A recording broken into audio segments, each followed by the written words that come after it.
Oh my goodness. This was a setup. Are we going to roll? Uh-huh. Are we going to roll with that on? This was a setup. He just set you up. All right.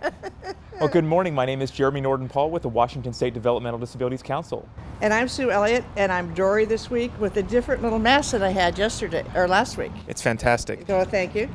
And we would like to welcome you to another Advocacy Day. It is absolutely beautiful outside. I forgot what the sun felt like until just this moment. It's the prettiest day we've had all session. And last week we were about halfway through legislative session, which means that now we're on the second half of session, right? That's right. We only have 3 weeks left. It's hard to imagine, but 3 weeks left. So now we turn our attention to the bills that are still alive and still have ways that we can advocate for, right? That's correct. Okay. And the focus of this week is something called caseload forecasting, which is something we talk about a lot and is very important. Sue, can you help us understand what it means to caseload forecast? Sure. We're one of the few states that has a caseload forecasting statute. And what it does is that services that are in that statute means that anybody eligible for that service automatically gets it.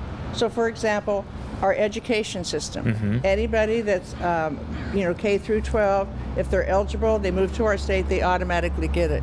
Foster care is another service that's in there. So because we don't have our services in the caseload forecast, that means we can have a waiting list. And as everybody knows, we've had a waiting list forever.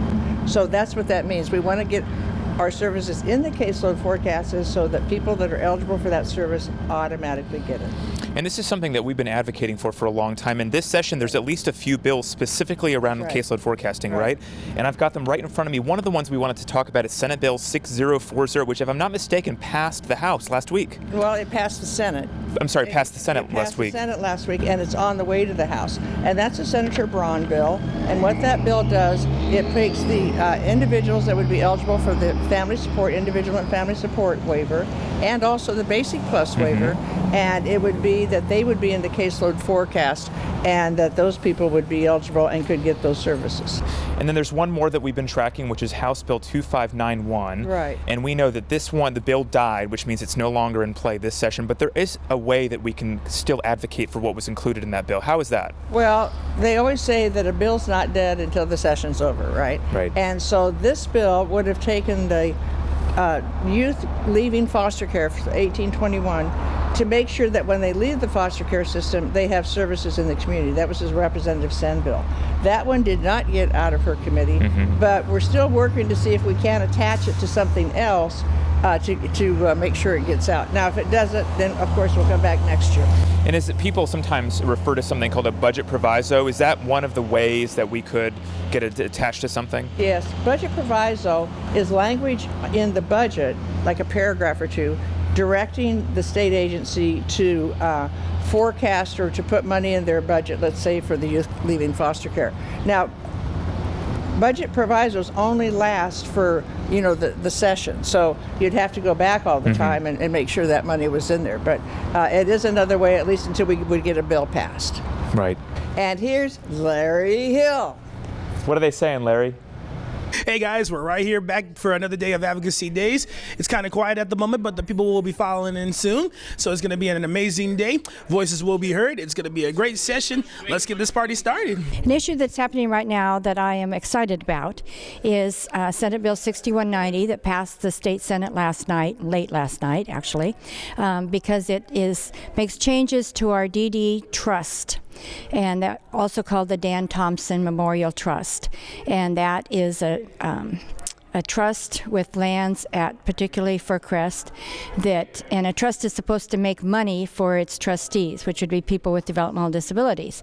And this bill allows land to be sold or leased and at fair market value, and it particularly will set up a trust manager so that we have someone working to make money with the trust lands. And there's not a bill in the House. There is the bill that just passed the Senate last night, and I think it's really exciting because it's a chance to make some new money to provide some new services for people with disabilities. Today we're going to talk about the budget that's happening for the disability people, because we're getting underpaid. Unlike everybody else, they're getting paid regular, and we're trying to make sure we get paid the same way. I'm going to talk to them and thanking our senators for Senate Bill 6040, and also letting our representatives know to vote on that bill because that's important to us because of the caseload forecasting today, which is our topic.